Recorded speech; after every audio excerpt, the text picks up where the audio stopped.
Batting কিংবা bowling দুই বিভাগে এ যেন এক নতুন বাংলাদেশ। পারভেজ হোসেন ইমনের রেকর্ড করা সেঞ্চুরির পর মুস্তাফিজের বোলিং নৈপুণ্য, সবকিছুর বিপরীতে কোপকাত প্রতিপক্ষ সংযুক্ত আরব আমিরাত। ফলস্বরূপ সিরিজের প্রথম ম্যাচ জিতে এগিয়ে গেল টিম বেঙ্গল টাইগার্স। ইমন মুস্তাফিজের দুর্দান্ত পারফরমেন্স ও টাইগারদের ম্যাচ জয় নিয়ে বাকিটা জানবো রিপোর্টে। টিম ম্যানেজমেন্ট আমার উপর বিশ্বাস রেখেছে আর আমি সেই আস্থার প্রতিদান দিয়েছি। শান্তর বদলে একাদশের সুযোগ পেয়ে সেঞ্চুরি হাঁকিয়ে ঠিক এটাই বলেছেন পারভেজ হোসেন ইমন। রেকর্ড বইয়ের পাতা ওলটপালট করে বাংলাদেশের টি-20 ইতিহাসের দ্বিতীয় ব্যাটার হিসেবে আন্তর্জাতিক ক্রিকেটে 3 অঙ্কের ম্যাজিক ফিগার স্পর্শ করা, দীর্ঘ 9 বছর ধরে যেই কাজটা দ্বিতীয় কেউ করতে পারেনি সেটাই করে দেখালেন বামহাতি এই ওপেনার। শারজাহ ক্রিকেট গ্রাউন্ডে আজকের আগে সংক্ষিপ্ত ফরম্যাটে 9 ছক্কা মারার রেকর্ড ছিল না কারো দখলে, সেটা করে দেখিয়েছেন আজ বাংলাদেশের ইমন। আজ সংযুক্ত আরব আমিরাতের বিপক্ষে ওপেনিং করতে নামেন যুব বিশ্বকাপ জয়ী দলের 2 সদস্য তানজিদ তামিম এবং পারভেজ হোসেন ইমন। ইনিংসের প্রথম ওভারেই প্রতিপক্ষ বোলারের উপরে চড়াও হন তানজিদ। 1 ছক্কা ও 1 চার মেরে মারমুখী শুরু করলেও বেশিক্ষণ স্থায়ী হতে পারেননি তিনি।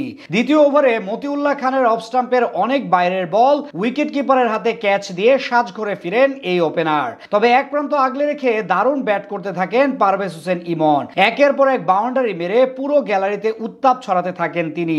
মাঝে 11 রান করে আম্পায়ারের ভুলে কাটা পড়েন ক্যাপ্টেন লিটন কুমার দাস। পাওয়ার প্লেতে বাংলাদেশের সংগ্রহ 2 উইকেটের বিনিময়ে 55 রান। অষ্টম ওভারে সঞ্চিত শর্মাকে পরপর 3টি ছক্কা মারেন পারভেজ। নবম ওভারে বাউন্ডারি মেরে মাত্র 28 বলে অর্ধশতক পূরণ করেন এই ব্যাটার। এরপর যেন আরো বেশি আগ্রাসী হয়ে ওঠেন ইমন। আন্তর্জাতিক ক্রিকেটে বাংলাদেশি ক্রিকেটার হিসেবে এদিন সর্বোচ্চ 9 ছক্কার রেকর্ড গড়েন তিনি। তার সাথে মাঝে তাওহিদ হৃদয়, শামীম পাটোয়ারি কিংবা জাকের আলীরা আশা দেখালেও থিতু হতে পারেননি কেউ।